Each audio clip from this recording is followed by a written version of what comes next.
Many times we think our biggest enemy is the devil, but honestly, our biggest enemy is often our own mind. The thoughts that come, the lies that whispers, you can't, you won't, you're finished, you're good for nothing. But I've learned something powerful. A thought, if left unspoken, dies unborn. It only gains power when we give it a voice. That's why, my dear brothers and sisters, our tongue is not a toy, it is our responsibility.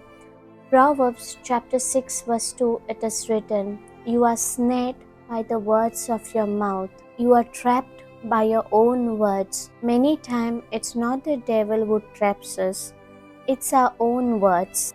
You see, life and death are in the power of the tongue. Proverbs chapter 18 verse 21. That's where God has invested His creative authority in our words. Because we are created in His image and likeness. When God spoke, things came into existence. And when we speak His word, His same power is released through us. Think about it. Proverbs chapter 18 verse 20, it is written, "From the fruit of his lips, man's belly is satisfied." In other words, what you are speaking today is what you'll be leaving tomorrow. You will see increase when you speak increase. Romans chapter 10 verse 10, it says, "We are saved by the confession of our mouth." Confession is powerful. Confession means agreeing with what God says, saying the same what God says. When we give voice to His word, we are echoing heaven's yes and amen. Hebrews chapter 4 verse 12 calls the word of God a double-edged sword. In Greek, double-edged sword literally means double-mouthed. First, it proceeds from the mouth of God. Then it becomes alive again when it comes out of your mouth. That's when it becomes a weapon. Let me give you an example. Imagine a traffic officer standing and he just raised his hand and every vehicle stops. Now, does he have the physical strength to stop those cars? No, not at all. But he has a authority because the government backs him. In the same way, when you speak God's word, heaven backs you up. Because Jesus said in John, Gospel of John chapter 14 verse 12, "If you believe in me, you will do greater works than this." Your authority does not come from emotion. It comes from position. You are a royal priesthood, a king and a priest in Christ Jesus. So when enemy throws negative thoughts, don't entertain them. The moment they come, rebuke them in the name of Jesus. Speak the opposite. Jesus himself said in Gospel of Mark chapter 11 verse 23 and 24, "Whoever says to this mountain, be removed, and believes it will be done." So you have to speak.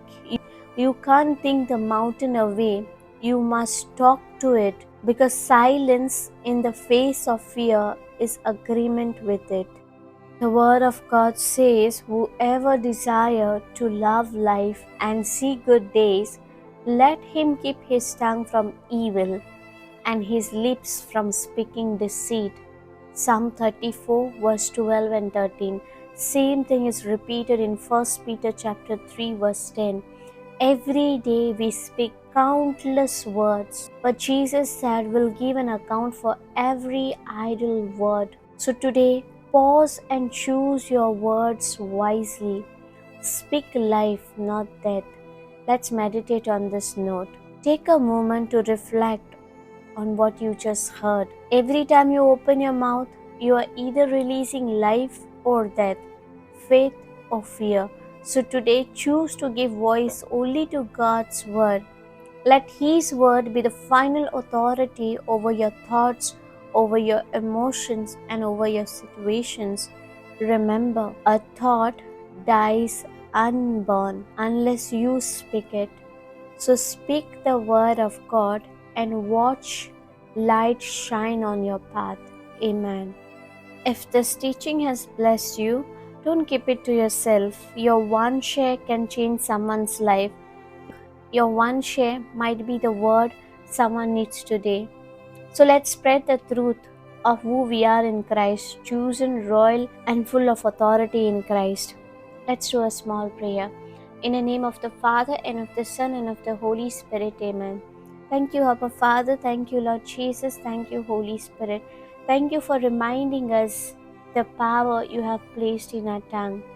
Thank you for making us king and priest in Christ Jesus, backed by heaven's authority. Forgive us for every idle word, every negative word we have spoken. From this moment on, we choose to speak only words that bring life, healing, and blessing. Let every declaration we make be established according to Job 22, verse 28.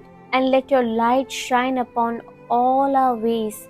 We thank you, Abba, for giving us the same creative word that spoke worlds. Thank you, Abba, for giving us the same creative word that spoke world into being. In Jesus' mighty name we pray, amen.